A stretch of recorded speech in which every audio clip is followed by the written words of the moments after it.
Shalom adik-adik semua, selamat hari Minggu, semangat pagi. Bertemu kembali dengan Amang Sintu Aryo Nandu Butar-Butar dalam khotbah 5 menit anak atau kolima untuk ibadah sekolah minggu. Khotbah pada hari ini saya ambil dari kitab Galatia pasal 6 ayat 9 sampai 10. Demikian kesaksian firman Tuhan, ada juga nanti di sini ya. Oke. Janganlah kita jemu-jemu berbuat baik, karena apabila sudah datang waktunya, kita akan menuai jika kita tidak menjadi lemah. Karena itu, selama masih ada kesempatan bagi kita, marilah kita berbuat baik kepada semua orang, tetapi terutama kepada kawan-kawan seiman.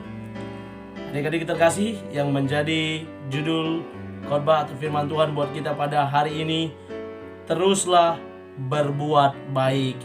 Pesan untuk terus berbuat baik pasti sering kita dengar dari orang tua kita, dari guru kita, dari abang kita, dari kakak kita, dari om, tante, tulang nan tulang, bapak tua, inang muda, dan semua keluarga besar kita pasti selalu mengingatkan kita, Dek, Bang, kita harus selalu berbuat baik kepada orang lain. Namun dalam kenyataannya adik-adik, ya kenyataannya sering sekali kita lalai, kita lupa untuk berbuat baik kepada orang lain. Dalam nats ini secara keseluruhan, penulis kitab Galatia ini mengingatkan betapa pentingnya saling membantulah kamu.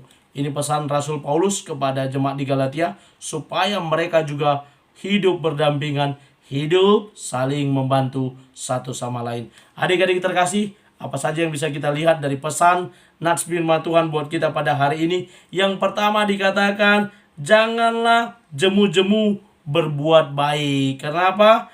Karena kita juga akan menerima karunia, menerima berkat kalau kita berbuat baik. Artinya ketika kita rajin berbuat baik, percayalah adik-adik, kebaikan itu akan kembali kepada kita. Kebaikan itu akan berpulang kepada kita. Akan ada orang yang akan menolong kita juga pada waktu yang mana kita berada dalam kesusahan. Kita juga akan menerima bantuan dari orang lain. Dan berbuat baik ini cuma satu yang gak boleh, yakni mencontekkan kepada orang lain. Ya, di khotbah-khotbah sebelumnya saya pernah menyampaikan hal kerjasama yang paling bagus dalam bergotong royong, kerja di piket di sekolah, di tengah-tengah masyarakat bergotong royong, dan yang gak boleh bergotong royong adalah menyontek. Demikian juga berbuat baik, ketika kita berbuat baik memberi contekan kepada orang lain, itu hal yang salah. Tapi berbuat baik menolong orang yang lemah, yang kesusahan, oh dia tidak tahu cara mencari pecahan desimal ke pecahan apa misalnya, nah kita tolong, kita jelaskan, itu kita sudah berbuat baik. Nah kalau ada yang kesusahan, terjatuh dari sepeda, kita bantu untuk mendirikannya. Kita terus berbuat baik, jangan jemu-jemu berbuat baik. Walau kadang orang ketika kita berbuat baik, mereka malah berbuat jahat kepada kita. Seperti peribahasa bahasa Indonesia mengatakan, air susu dibalas dengan air tuba. Setiap kebaikan yang kita lakukan dibalas dengan hal yang jahat dari orang lain. Namun firman Tuhan hari ini mengingatkan kita untuk kita tidak jemu-jemu. Apa artinya tidak jemu-jemu? Terus menerus, tetap, walaupun orang berbuat jahat, teruslah berbuat baik. Ya adik-adik ya, menolong orang lain itu baik. Lalu yang selanjutnya dikatakan, selama masih ada kesempatan. Yang kedua, selama masih ada kesempatan, teruslah berbuat baik. Karena apa? Akan tiba waktunya kita tidak ada kesempatan lagi berbuat baik. Ini yang ngeri ya. Udah gak ada kesempatan berbuat baik, malah kita terus yang akan ditolong orang.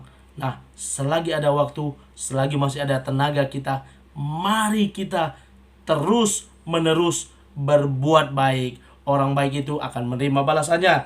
Ya, saya ingatkan kembali. Lalu yang ketiga dikatakan di sini, marilah kita berbuat baik kepada semua orang, tetapi terutama kepada kawan-kawan kita seiman. Ada prioritas dalam berbuat baik ya, kepada orang yang membutuhkan, kepada semua orang yang membutuhkan.